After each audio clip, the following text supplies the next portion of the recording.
Game resumes. However, the plate umpire noticed pieces of cork among the shards of the shattered bat, and he rightfully ejected Sosa from the game. Sosa acknowledged Sosa ownership like of the that. bat, explaining Not that my he guy. occasionally used it for batting practice and for That'll home run chestnut. exhibitions to entertain his fans. Major League Baseball then confiscated and tested 76 of Sosa's other bats after his ejection, no. and all were found to be clean with no cork. Oh. However, the crime had been committed, and Sosa still had to serve a 7-game suspension. He could, Do you know what that reminds me of? Do you remember after the first Logan Paul fight, there were suspicions that he had concrete in his gloves to make him was heavier. there? I've never heard this. I've never Yeah. heard. In whose gloves? In Logan's gloves. There Wait, were there was suspicions a conspiracy. They had fucking there concrete in was, it. there No, was. I wasn't. remember it. I remember it. Yeah. From who? Who was claiming that? Look, there were people at the event. And Are they were you like, sure? There's something in it. I'm almost positive. I think you're that- getting stories, because that's the thing that's happened in boxing. But I've never heard of Logan having fucking concrete in his No, gloves. Considering that's- like that's- JJ didn't even go down once. I don't think there was. Look, I heard a certain member of the organisation of the event. and Wow. He wasn't happy. He was convinced that Logan's gloves were heavier than they should have been. They weren't Wow. So investigated it properly. was concrete. They were a little bit heavier, and he resorted to concrete instantly. I think you know little what? bits of concrete in the padding, bro. I agree. I think he did it. Lump I think he someone. did it. I think he did it. Look, we'll never know. We'll never know. Burrito loaded gloves. Oh, this is it. Oh Some wow! boxers can hit really hard. They say that they have dynamite in their hands. In the Logan case of Paul had Mexican the boxer dynamite. Antonio Margarito, well, he had plaster on his hands. Before Margarito was supposed to fight Shane Mosley for the WBA welterweight title in 2009, Mosley's trainer noticed that Margarito's hands were wrapped strangely and asked for the wrap tape to be examined. The coach had a great eye and was right to be suspicious. Wow. When Margarito's hand wraps were cut off, the match officials found small knuckle pads made of plaster, which is used to make mad. casts. The purpose of the plaster was to add more damage to Margarito's opponent. The Mexican Wowee. boxer said he was unaware of the pads, and his coach took all the blame to himself. Margarito was forced to rewrap his hands and would go on to lose the fight and the title. Good. to Mosley. Oh, After the yeah. match, he and his coach were suspended from boxing in the United States for 1 year. Wow. Rosie Ruiz, I'm not faking gonna lie. victory. All of these punishments have been pretty. Yeah, slap on the Calm. wrist type beat. It's a lot These of, lot like, make too 7 much money, games. bro. Boxers take a year off anyway. That's not that crazy. Yeah, and all the baseball player was 7 games. I think that pine. I think that's probably very common. So but there's like, we'll give it. But anyway, what's Rosie Ruiz done? Let's see. Chris Rock once fake joked about the victory. marathon being too long, saying that Oh, 28 I think she got in miles the is a car long and drive, drove for a let bit. alone having to run the whole thing. Rosie Ruiz thought so too, but unlike Chris Rock, she wanted to win the 1980 Boston Marathon.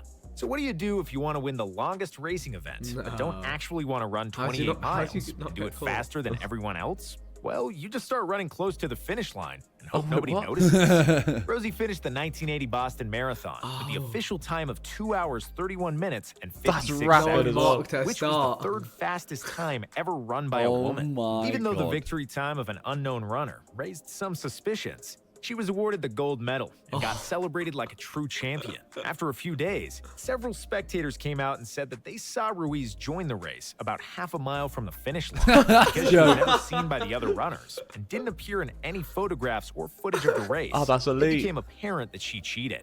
They stripped the title away from You know what? Ruiz. I think if she didn't tricks receive any everyone, of she the deserves penalties. it. Yeah, I think that. Yeah, you pulled a good enough scam there. Yeah. You should let her have The the victory marathon. there. Imagine you had an identical twin.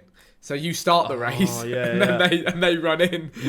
You tag team. The You like go marathon. because they have like Portaloos on the way. You go in a Portaloo, do a little switcheroo, Yeah. and go up. Yeah, good shout. That'd be Hand of amazing. God. Two of the most famous goals Maradona ever scored happened in the same game, during the 1986 World Cup quarterfinals against England. The second one was an absolute stunner when Diego took the ball in his own half and dribbled past every defender and the goalkeeper. It was a genius goal from the best player in the world. The first goal he scored in that game was also genius, but in an entirely different way. As the deflected ball was traveling through the air and into the Elite. hands of I England's respect This is goalkeeper, elite, to be fair. the 5'5" Maradona somehow got it first and Because sent it to the kind back of, from the a net. distance, it looks like While he the just English headed it. players protested, ref didn't see that Maradona had flicked the ball with his hand, which ultimately helped Argentina win Surely the the game ref and must proceed have to the thought, like, semifinals. Okay, how did a 5'5" guy beat a keeper with his arms up? Yeah. Game To a interview, header. Diego cheekily said that if it really was a handball, that it was a hand of God. Lance Armstrong, steroids. Pane Aqua. But they're all on Italian fucking for bread and steroids, water, these and in cyclists, cycling, The it's classic used to describe Bazinga riders scam. Cycling clean and not using PEDs. Lance Armstrong was cycling on Pane Aqua for the first part of the Kidding. 90s, He doesn't. and he was a talented rider without a doubt. Just hear this He is wasn't Gymshark achieving brand deal just extraordinary results. After he successfully won his battle with testicular cancer, Lance returned to cycling in 1998, but he didn't use bread and water for fuel anymore. He had something much more potent. Lance started using erythropoietin, or EPO in short. EPO stimulates the production of red blood cells and enables athletes who inject it to have more oxygen in their blood. More oxygen increases endurance, which is crucial for a sport like cycling. Cycling's a brutal Lance would sport, go on man. to win Like, it's 7 just like Tour de France's in a row, effort. which is the hardest and most prestigious multiple-stage bicycle racing. Didn't he have multiple types of cancer? Oh, he did. No, he had something. Yeah, he did have something. It spread. He had metastatic testicular cancer. It spread to his abdomen, lungs, and brain. Oh, fat. And he's all right. And yeah, I'm saying he's allowed to cheat. he was given a 50-50 and then a 40% chance of survival, but he did it. Fucking hell, fair play. He's allowed a little steroid. Yeah, let him cheat, man. Yeah. There's some like stats as well. Like if you took out like the top like I'm making fucking numbers up here, but it's something like if you take the top like 20 cyclists, like all of them have been done for cheating at some point. Like they're all on fucking steroids. So like I think he still deserves his plaudits because everyone's cheating, man. He's just better. Yeah. He was better The than anyone. insiders knew he was cheating.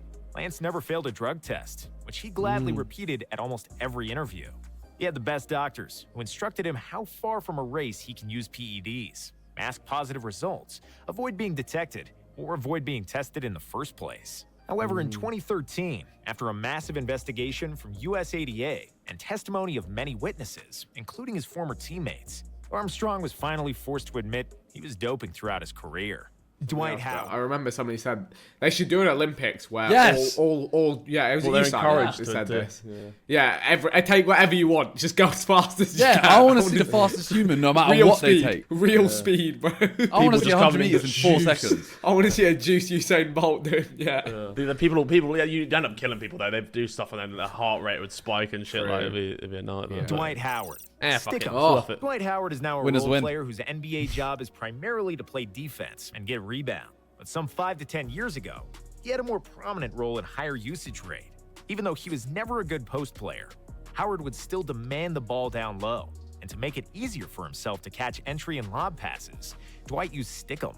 Stickum is an adhesive spray Stickum. that enhances grip, which is pretty useful if Well, you're he just trying sprayed to it on catch his balls. hands. And it's illegal in both the NBA and the NFL. Mad. Dwight has been using it for years, but in the game between his Rockets and the Hawks in 2016, he must have applied too much, and the other players noticed something was weird with the ball.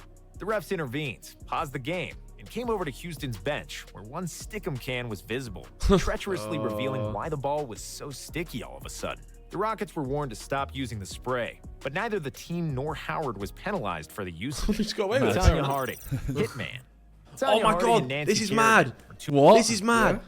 She fucking broke her opponent's legs.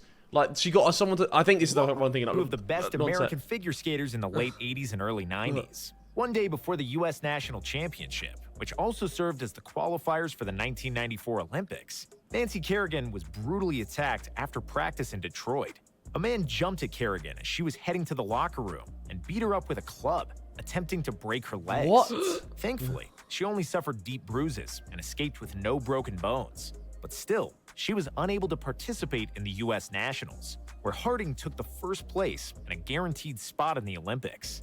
After an FBI investigation into Harding's bodyguard Sean Eckhart and ex-husband Jeff Gillooly, Eckhart buckled, admitted his involvement in the incident and organization of the attack with the attacker Shane Stant.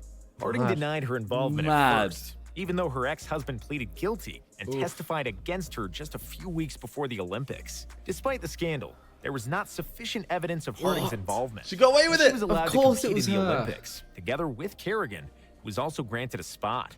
In the most anticipated skating event ever in the United States, Kerrigan took home the silver medal, while Harding finished 8th due to skate malfunction. Upon her return, the case continued. Although, and with did they? testimonies I'm mounting just saying, against did her, they look Harding into the skate malfunction? Yeah, maybe there's something to it. Yeah, maybe. It Oh, maybe it yeah, was okay. revenge. officially pleaded guilty. She received 3 years probation, a $160,000 fine, and got banned from skating forever. Okay, Mike that's Tyson, decent. ear But bite. even so, you're trying to break someone's legs. That's pretty fucking extreme. Yeah. His first and most famous loss came against Buster Douglas in 1991. That happened because Mike was barely practicing for the